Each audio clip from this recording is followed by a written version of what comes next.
Back with closing trades right here on ET now. Definitely come off from the top of the day, but of course, there are individual movers like a Bharti, LTIM, Hindalco, Adani Ports. They continue to hold ROK, as is the case with Infosys, Wipro, as well as TCS2. Jonathan, since we were talking about IT, just wanted to get your sense in on Accenture's numbers and what it spells for Indian IT services. Although not an apple-to-apple comparison, while the revenue guidance has been cut once again, what the markets clearly have liked about Accenture is, the AI business and what the order book there is actually indicating. As you rightly say, the numbers on a standalone basis weren't particularly brilliant, but clearly, the two things the market liked were, first of all, it looks like a bottom in the cycle, if you like, but secondly, any company that's mentioning anything to do with AI is getting a sort of a re-rating in the current market environment, and clearly, Accenture and the Indian IT majors, all one way or the other, will have some part to play in this whole AI story. So, yes, we felt for some time that on a net basis, AI will be positive for the Indian IT companies. But I think, like everybody else, we're just struggling to get our head around how that's going to play out, when it's going to play out. But broadly speaking, definitely you could say that the Indian IT majors and a lot of these Accenture-like companies will benefit from the whole AI move. But broadly speaking, obviously, looks like the cycle's bottomed for a lot of these names, even though the numbers aren't particularly inspiring in the very short term. In fact, we were just chatting with Sunil Kaul from CLSA as well earlier today, and he says there's still another couple of quarters of weakness until investors should begin looking at the tech plays again. For the IT services in particular, with the commentary, as you mentioned, it still feels that you got probably 1 or 2 quarters of sort of weakness in the numbers still there. And so even though it's a sector where numbers have come down a lot, it's sort of broadly underperformed. If you look at the more longer term last 2-3 years, we do feel that it's probably still a couple of quarters early in terms of sort of getting into the sector. So we would rather be still focused on the domestic sectors in India, some of the themes we just spoke about, as opposed to the external facing sectors at this point, including IT. Right. Naresh, what is it that you're making of the move in IT today? Does it seem like it's a sustainable trade? Inspiring enough in terms of the way it has moved through the day. We've not been able to sustain a 2% gap up move or even a 1% gap up move in a lot of these names. So we'll wait it out. Say if we sustain for today's high over the next few sessions, then we say the momentum is in place. Because if you look at the Nifty IT index, that looks promising. It was a small pennant or a flag formation on a breakout. But price action is not great. But if we cross today's high on stocks like Infosys, TCS, or LTI, etc., then I would be more positive. Right. Okay. That's the take coming into technology. Just want to revisit what the fertilizer, gaming, as well as auto insurance plays are up to because of the buzz that we're picking up around what could actually transpire at the GST Council meeting. In fact, we'll have our reporters as well tell us what they're anticipating and what is the buzz that they're picking up from their sources about what actually may transpire at these meetings. In fact, let me take it across to Anurag Shah first, my colleague. And, he's learning that important announcements are expected for the insurance sector and that the GST Council has this time actually invited few insurance company officials as well at the meeting. Here's what he's picking up on the buzz. After a long gap, GST Council meeting is happening and general insurance industry is also expecting clarity on few issues industry is facing from last 5-6 years. And as per our sources, this time industry officials also called for GST Council meeting. And one major issue industry is seeking clarity is on salvage value deduction related to the motor insurance claim. So presently insurance industry is not paying GST on salvage value deduction, but tax officials are claiming that salvage value deductions as a sales and taxing it at 18%. Last year in August 2023, ICICI Lombard got a tax demand notice of 273 crore related to GST on salvage value deduction. So industry is hoping clarity on salvage value deduction. Other major issue is industry is hoping to get clarity is on GST on co-insurance premium. Around 20 insurance companies has got demand notice from GST department of 15,000 crore. And in March 2024 this year, insurance companies approached Bombay High Court also because as per insurance companies, GST on co-insurance will lead to double taxation. So insurance companies are expecting a clarity on GST on co-insurance also. So if insurance industry get clarity on these two issues, it will be a major relief for general insurance industry. Right, okay, that's all the buzz around what to expect from insurance. But on this scheduled meeting on Saturday, the council is also expected to discuss some relief for the fertilizer sector. Sumit Chaturvedi joins in with what he's picking up from his sources. Well, upcoming GST meet on June 22 will have a number of issues which will be discussed. One of the issues that is going to have some impact on fertilizer sector and benefits fertilizer overall sector is the GST reduction on this particular issue. Sources have told us that Fitment Committee on GST has recommended this to GOM, Group of Minister on Rationalization, as far as the demand of industry on bringing down GST on fertilizer is concerned. GST on fertilizer is 5%. Industry is demanding of complete scrapping of this, and we know from the sources that Fitment Committee has recommended this to GOM on rationalization. Apart from that, certain clarifications will come on tobacco products, BD, etc. Also, some clarification on retrospective tax issues can also come. This includes online gaming. As far as this is concerned, the 28% levy was there, imposed in October last year as far as online gaming sector is concerned, but this particular is linked to fertilizer also. So fertilizer demand the fertilizer industry has been demanding since long time that the 5% GST on the fertilizer should be scrapped, and that now the Fitment Committee has recommended that to the GOM on rationalization of taxes. Right. Naresh, come in on the fertilizer names, the likes of RCF, NFL, GSFC, GNFC. Does it seem like, I know this is a news-based trigger and only in anticipation some of these names are running up or were before you're seeing that dip come in today. But anything for Monday or anything as a trend that you spot? So given that they've already moved up 20-25%, the risk reward is not in favor. And a lot of these names are very low floats. So the volatility could be much more worse if the news does not play out as people expect it to be. So I would avoid the whole sector as such. That's the messaging coming in for the fertilizer names. Just taking stock of what else has been happening in the market. Reliance, by the way, has now cracked a good 2% as we speak right now. Jonathan, what is it that you make of some of these, erstwhile heavyweights, while they still continue to be heavyweights, but, clearly because of the sectoral rotation, they've not really been participating in the last lap of the rally. Reliance clearly being one such case in point. What do you think in terms of a trigger would actually play out for the company now that would excite the market? Yeah, it's, I guess one of the problems with Reliance is its conglomerate sort of nature. I think investors generally prefer a more focused business. It's obviously Reliance has its fingers in many different pies. So you could argue that hence it deserves to trade at a discount to the rest of the market, and from time to time it will lag just because of that conglomerate nature of its underlying businesses. I think from an investor perspective, the energy side is a cash cow but very cyclical.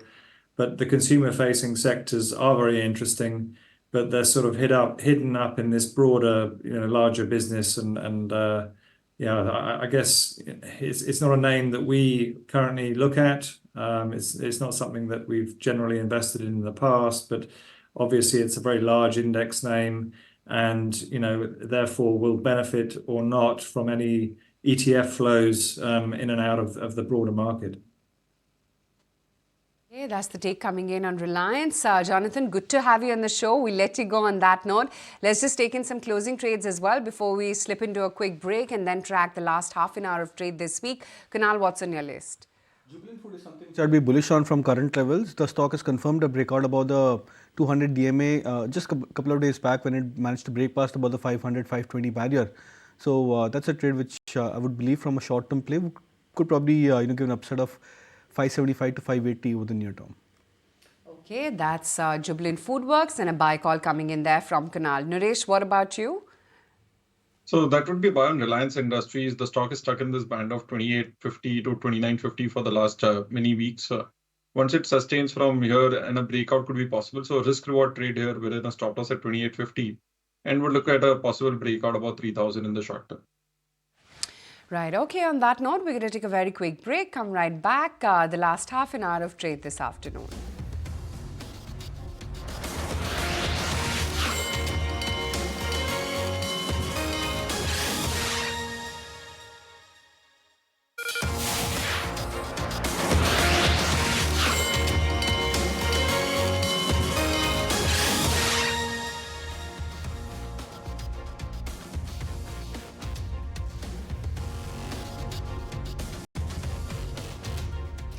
Good afternoon. You're watching Closing Trades on ET now. I'm Anisha Jain. With me, Saisha Faridi. And for now, the market is in the red. In fact, it's materially off the highest point of the trading session.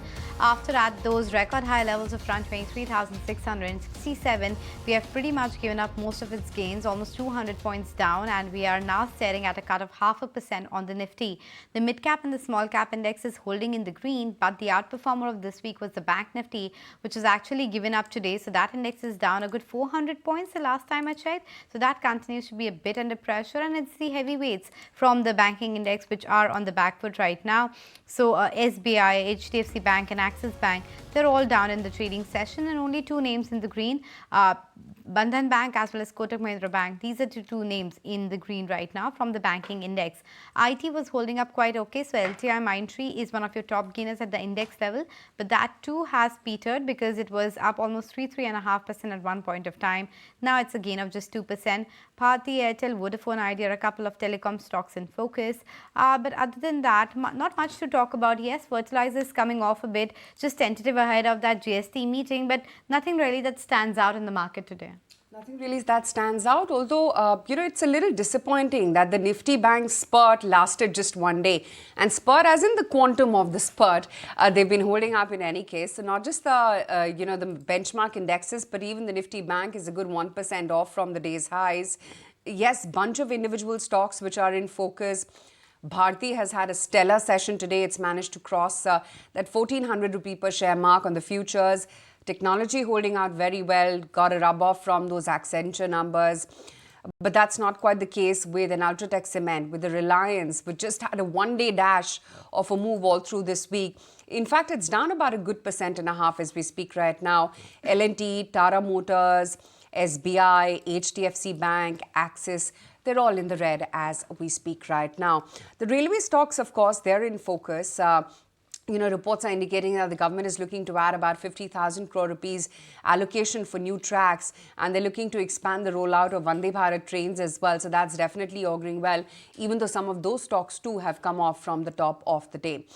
Fertilizer names, Anisha just flagged that off. So National Fertilizers, GNFC, GSFC, RCF, they've all been holding a buzz all through this week.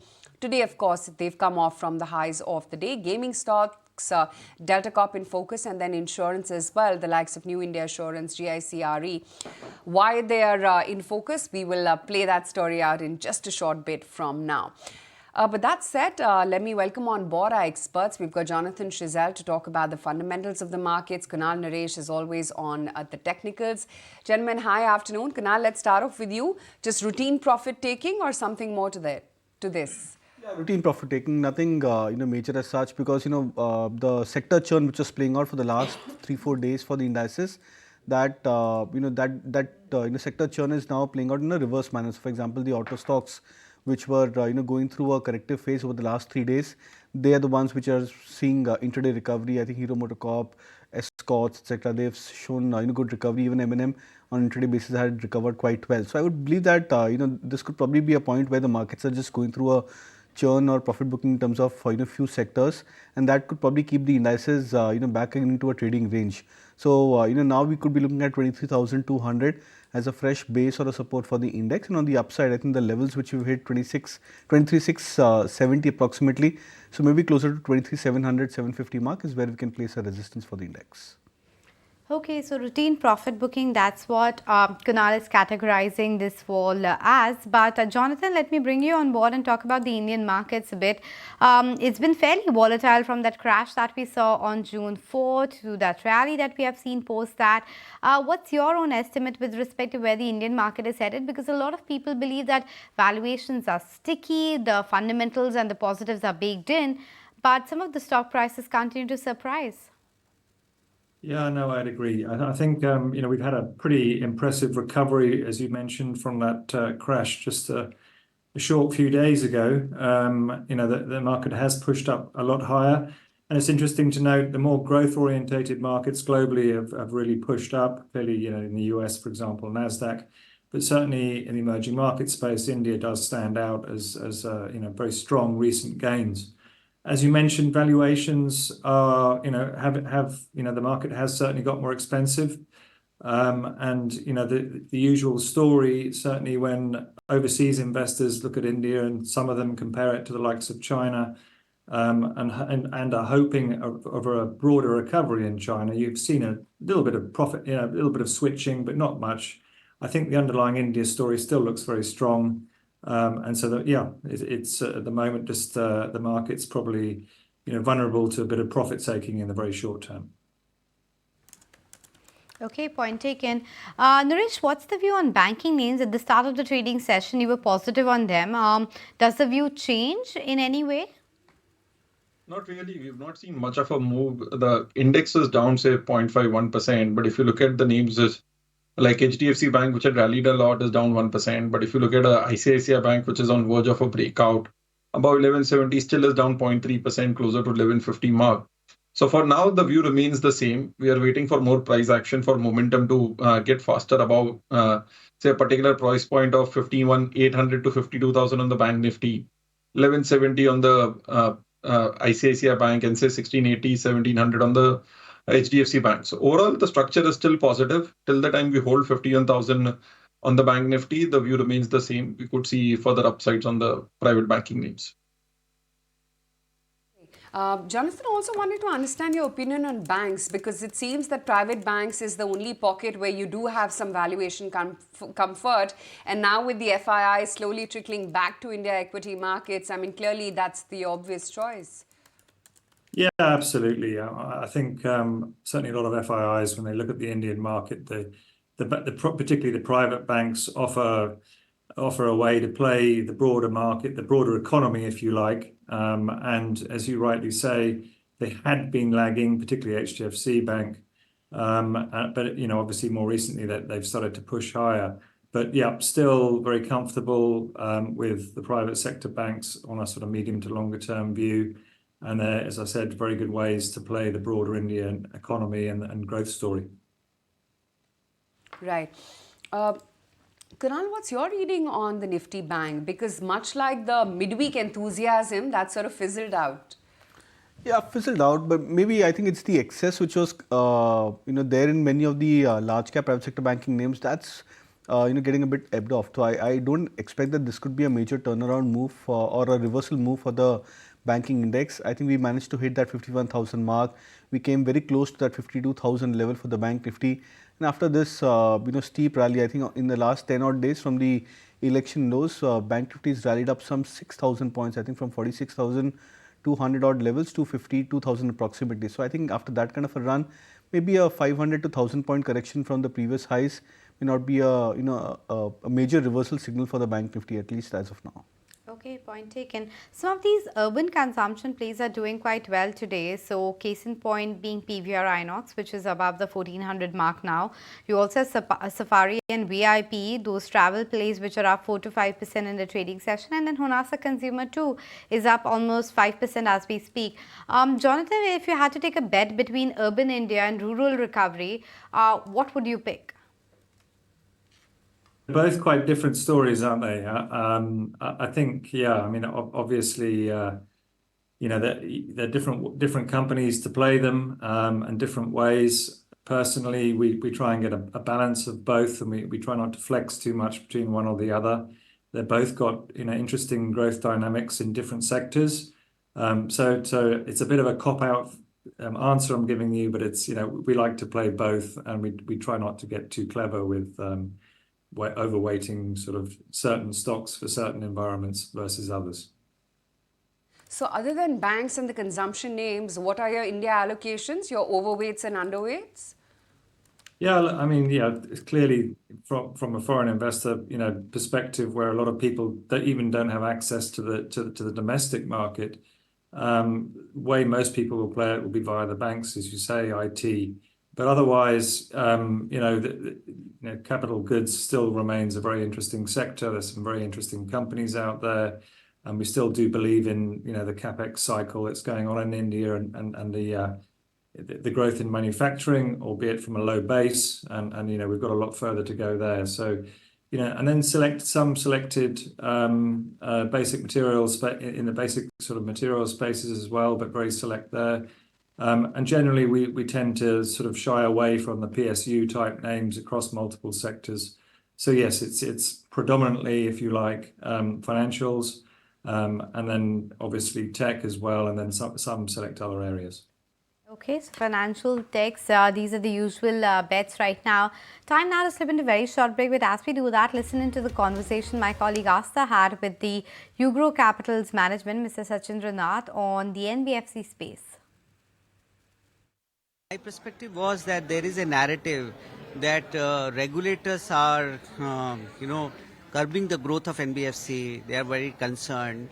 But we felt that as an industry body, we should also introspect and see that regulatory changes or regulatory tightness is actually enabling sustainable growth. Because every time when you build a highway and when you drive fast, you have to have good brakes. And that's what the theme we have decided, that regulators as an enabler to lending companies. So that this narrative of that regulator is on one side and the industry participant on the other side can be changed, and there will be more collaborative effort which can come. The intent of the regulation is more important than the regulation itself, and that's, I think, so what industry has to learn. What are your thoughts on banking license for NBFCs, and also what are your expectations of this budget which is coming? Banking license, in India, banking license is on tap now. NBFCs which are eligible and would like to convert to the banks, they can. With respect to the budget expectation, as we think, industry have represented, few policy changes. First is on SURFACE. As is, HFCs have no limit on the SURFACE limit. NBFC have 20 lakh rupees, so that has been requested that they should be allowed to have full coverage when it comes to secured loan. There is an issue of TDS when interest paid by the borrower to NBFC require TDS deduction, which should not be the case because that's operatively very hassling. And the refinancing institution, some challenges with respect to GST on co-lending. So all of that, we are hopeful. We are trying to be very collaborative as industry body. So we are trying to see that representation made by one industry body is also adopted by others. So whether it is FIDC, SOCHM, PhD, CII, FICCI, so that the one voice of the industry emerges and it is acted upon as the regulators and the government think fit.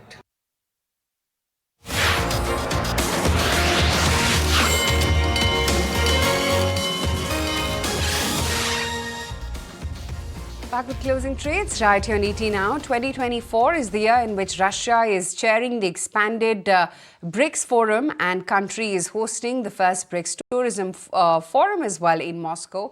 The event is being organized by the Ministry for Economic Redevelopment or Development of the Russian Federation and the government of Moscow. ET Now's Sumit Chaturvedi reports from the capital of Russia on the main agenda of the event. Russia is chairing BRICS 2024, and we are here at the BRICS Tourism Forum in Moscow, Russia. Well, the event will have a number of participants from many countries, including BRICS countries. The event or the sessions will center around innovation, ESG, which means as environment, sustainability. Also, there will be discussions, presentations, there will be workshop as well. With this overall theme about promoting Russia as a tourist destination, Russia is aiming to get back its position as one of the leading tourist destinations across the world. 20% of the overall tourists before COVID were from BRICS nations in Russia, but now they are aiming for over 40%. If you talk about Moscow, it still is a city which is attracting a lot of tourists. Over 60,000 Indian tourists came to Moscow to visit Russia last year. Currently from India, Russia has 10 direct flights, but they aim to increase more. Overall, there are plans to increase tourism to Russia, and it's very much needed. So in this forum, the discussions will take place about how to grow tourism and how to cooperate with the countries inside BRICS more and more. This is Sumit Chaturvedi signing off from Moscow for ET Now. Okay, on that note, let me welcome on board Ajay Bagga as well and find out what he's making of the market right now. Ajay, hi, afternoon. Good to have you on the show as always. Ajay, do private banks and the underperforming ones especially seem to be the only value zone in the market right now? Not exactly. There is a lot of defensives available like IT, like pharma as well. So not exactly only the private banks, but this week the flavor has been the private banks, and Bank Nifty has performed very strongly this week. So there is a catch-up trade happening with the large private banks. Today we have seen a bit of a volatility, but it's all under 1%. Par for the course. The market is digesting some of the up move that it has made post the 4th of June. So I think this should continue. The large private banks,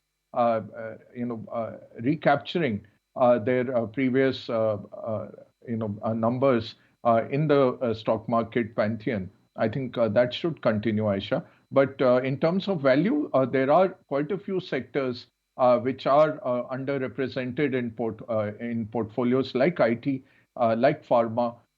Some of the FMCGs, again, they're not the traditional value plays because the valuations normally are high for them. But again, in terms of ownership and the outlook, there should be a consumption boost post the budget. And if the monsoon turns out to be normal, we could see some of the traction returning to the consumption plays. So I think those are available with respect to, say, a railways or a defense, which is a very highly overvalued story, or even the public sector companies as a cohort, which have become quite highly valued. Right. Other than that, Ajay, what are the pockets that you're recommending to completely overlook and avoid right now? And would IT fall in the same bracket? Although there is some excitement on IT because of the Accenture numbers, but it's really not an apple-to-apple comparison. Yeah, still early days in IT. I think you can wait it out for a bit more. How eventually this will play out, Aisha, see, if you look at the AI, the entire AI set, there are the enablers like the semiconductor companies who have done very well. And then there are the companies who will directly benefit. Between them is the Indian IT companies who will enable those chips to be rolled out into data centers and write the programs which will help the end using companies to use AI.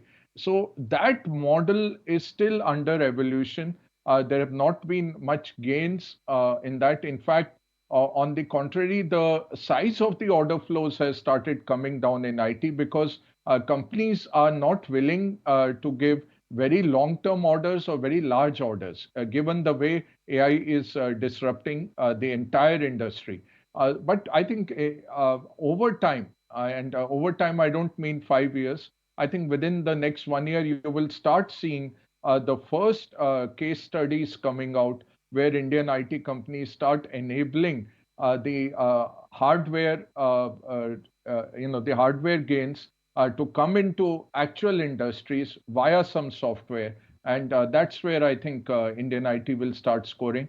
Probably we can wait it out for 3 months more. But I think we are pretty much done in terms of bottom formation in the IT sector.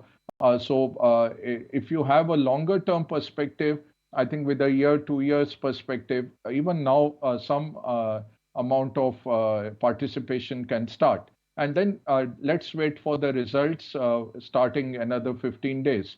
That will start providing us some guidance. But I think that's how we have to see it. On one side, the hardware, other side, the user industries, and the enablers in the middle. And that's where the Indian IT will eventually play a role. Still early days, we are not getting much traction or much commentary from the managements on that. So will that come via some acquisition, or will that come via some case studies where they actually implement it? I think we'll have to wait and watch. Yeah, wait and watch for the IT companies. But in the meantime, there are individual names which are doing quite well. Pick up the entire railway ecosystem. So Railtel Corp is up 10%.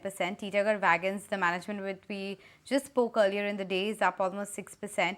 You also have Rail Vikas Nigam doing quite well for itself. And then IRFC is also moving on good amount of volumes. The stock is up to 2.5%, but the volumes are quite good on that stock. Separately, you have some of the other names as well which are gaining traction from the urban consumption side. So NASA Consumer is up 6% and Kalyan Jewelers is also sitting with a gain of almost 6%.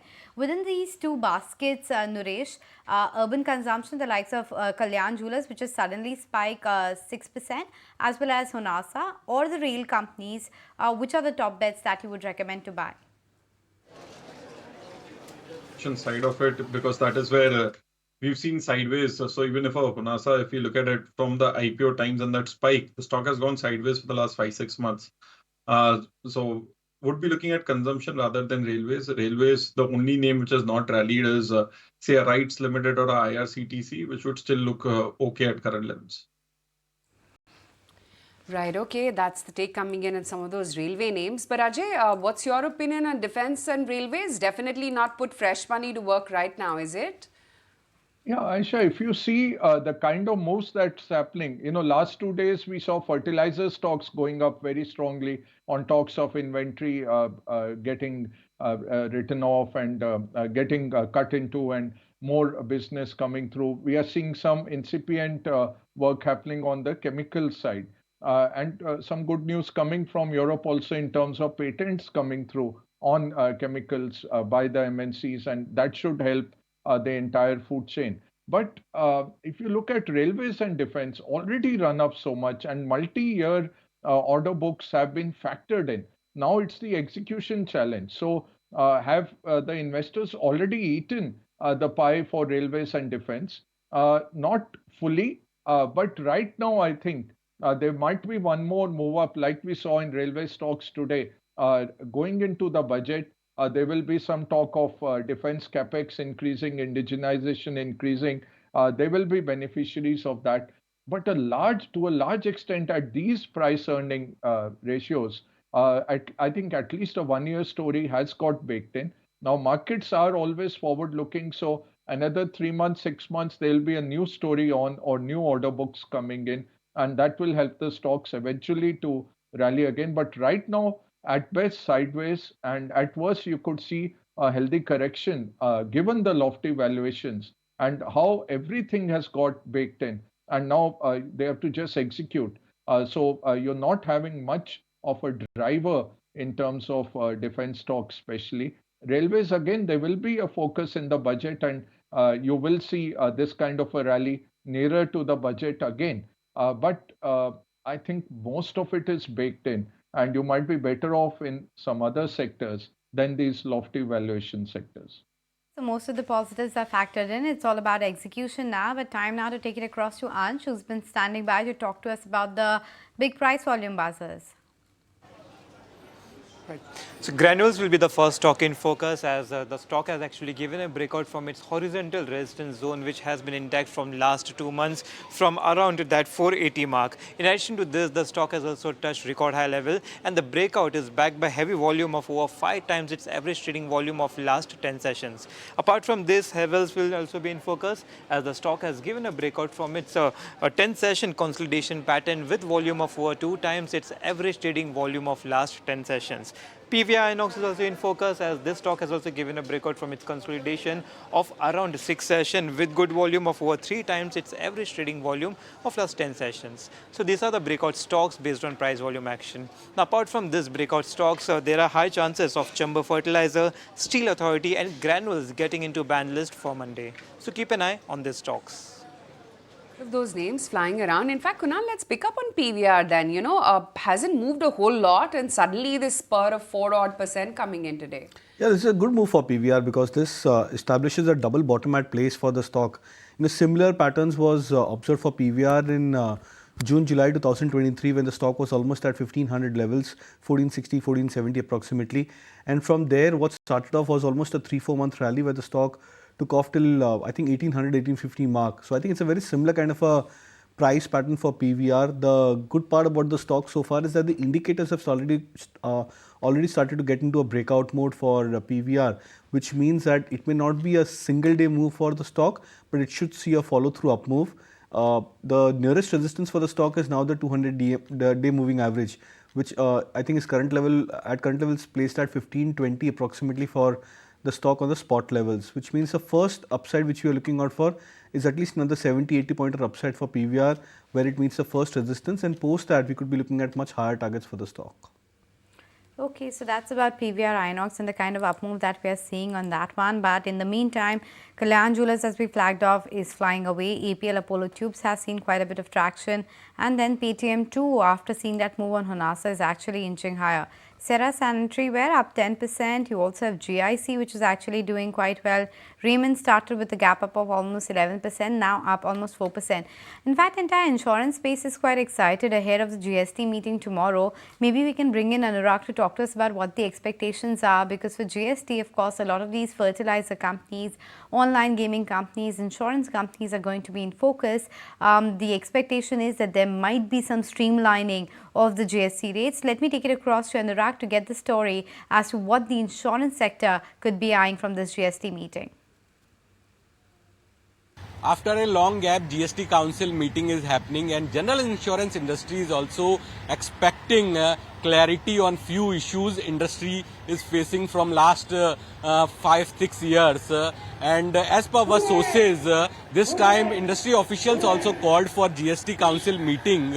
And one major issue industry is seeking clarity is on salvage value deduction related to the motor insurance claim.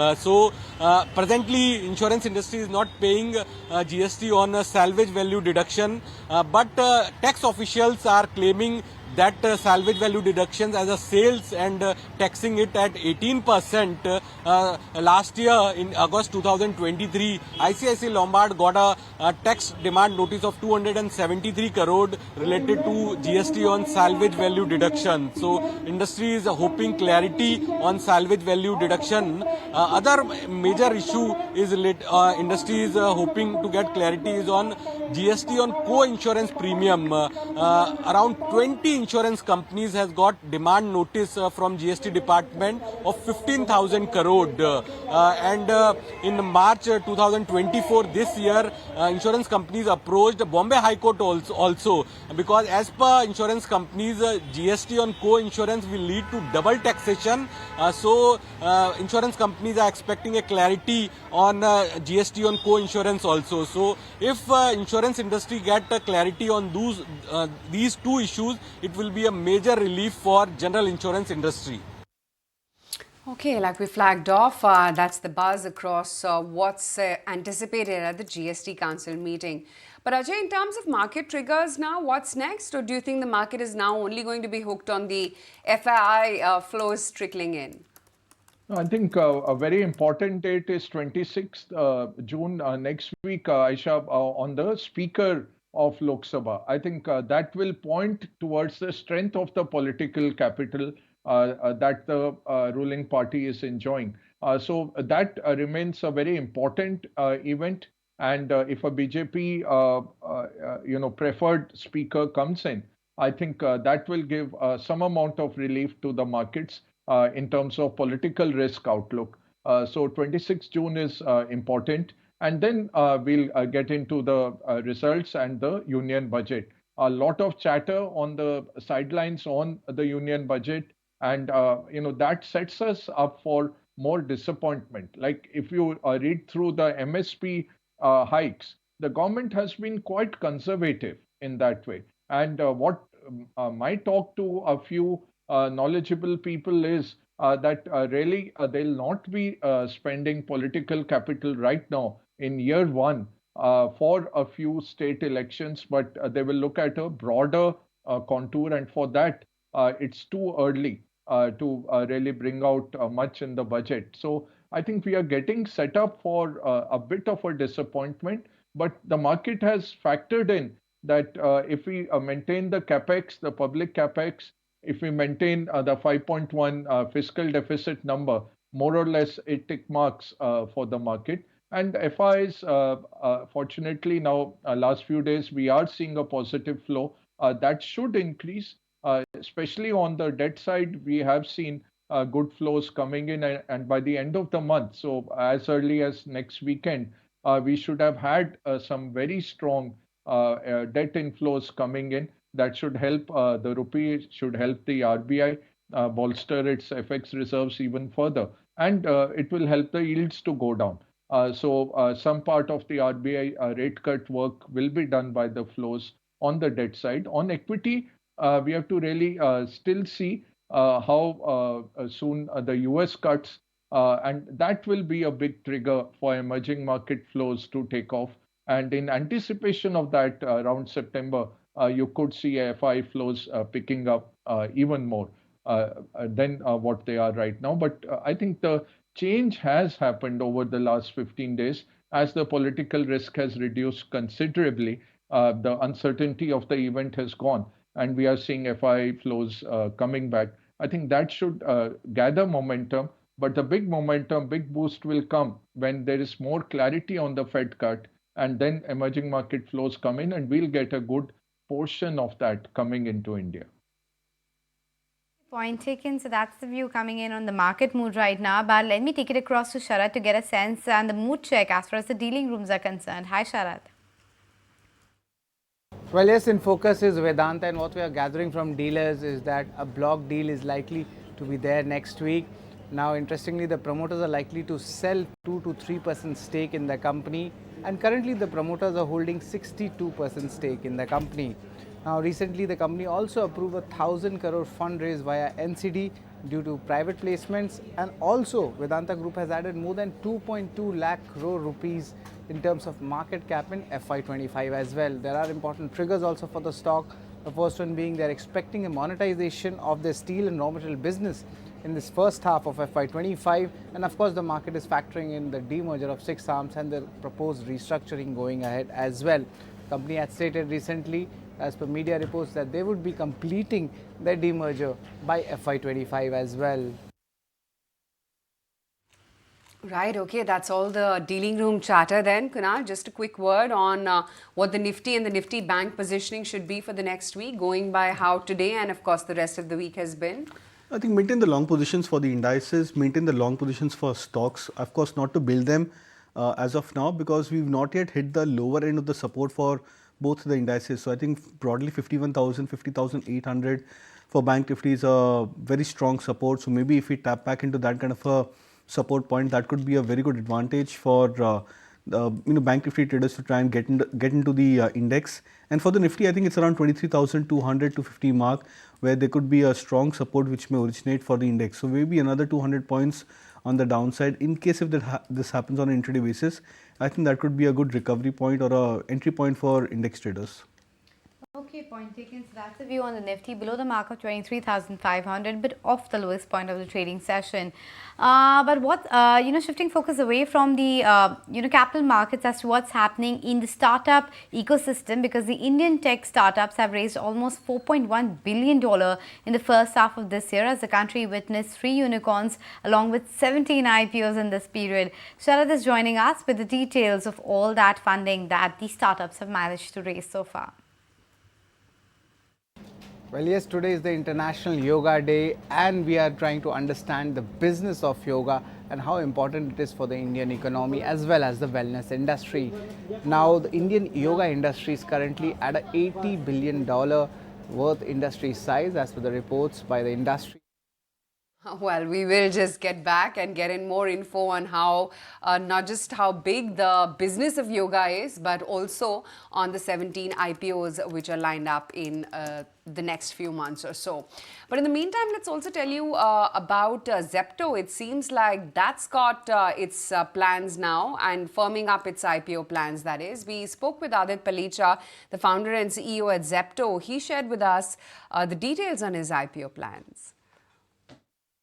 Is definitely to be a large $50 billion public profitable company at some point. That's the stated ambition, and we want to start as a public company relatively soon and continue to build even when we hit public markets. We don't look at an IPO as a climax. We look at it more as a stepping stone, and we're very excited to keep building for the decades to come as a public company as well. I think that most of the highest quality consumer companies globally have been public companies and have accrued most of their value in public markets. And so we definitely want to go public, and we like to go public sooner rather than later. Our ambition is hopefully in 2025, but we'll have to see depending on external circumstances whether it spills over from 2025 or not. But that's the ambition. Obviously, don't hold me accountable to that, but we're going to try to do it as soon as we can. Okay, so that's the view coming in from Zepto, looking to go public. The target is 2025, but let's see how it really takes off, because the others like Swiggy, etc. are already in pipeline for this year. So it's a very, very solid pipeline that we have at our hands with respect to the overall IPO. But in terms of the markets, last 5 to 6 minutes left for the trading session, and Cera Sanitary Ware by the end of it is seeing quite a bit of traction, 10% higher, while on the losing side, all the fertilizer companies are coming under pressure. And to add to that list, even Torrent Power is down.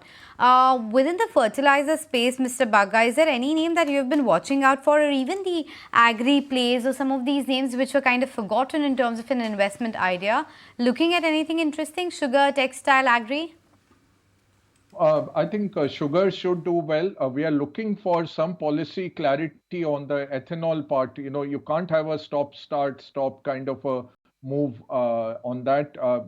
For people to put in plants and to do cogeneration, all those things require some policy clarity and not based on the seasons or the will of the bureaucrats. So I think that's what's right now impacting sugar, but the sector should do well, and the ethanol story is strong. We need policy clarity to move ahead. Agrochemicals is finally, I think, turning a corner. Again, the Chinese oversupply and as well as the lack of demand has softened the market. If you look at the kind of moves that are coming on the corn or the wheat prices, that's not very confidence boosting right now. There is oversupply and there is softness in the grains prices, and that has an impact on the overall layout. For within India, there are multiple triggers, especially for fertilizers. We saw that play out, and then today, all of a sudden, we saw the entire sector getting sold off. So a little bit of wonderment at these kind of moves of 5% up, 5% down on successive days on various stories. But overall, the sector is well positioned. The government has made solid moves on the policy front over the last 10 years, and that is going to help this sector a lot. So overall, it's a buy on fertilizers. But these kind of sharp moves mean that just stay aside for some time. I think we can wait for policy clarity wait for the budget to go through, and then look at entering into the fertilizer stocks. Okay, that's the take coming in on some of the fertilizer names. Naresh, before we wind down for the week, any trends you see sustaining next week too? It would be banking and financials, which could surprise. So ICICI Bank is one which I would expect to go forward in breakout. So private banking would be the trend going forward for next week. Okay, fair enough. So ICICI Bank looks interesting as a BTSC trade. Kunal, what's on your radar? So I'll go with the two buy calls which I had flagged off in the morning. First one is by Usha Martin. That's a chart which is perked up quite well. It's now crossed about the 400 level. So maintain the targets of 440. Stop loss remains at 380. Peninsula Land is the other stock which has also done reasonably well. The stock is up towards 73, 74 mark, which was the initial target which I had flagged off. So I think traders could now revise the targets on the upside to 80. Stop loss could be tilted to 68. Okay, point taken. Time now to wrap up the market. So thanks Kunal as well as Naresh for making time and being with us, as well as Mr. Bagga for talking to us about the fundamentals of the market. If you like this video, then like, share and subscribe to ET Now.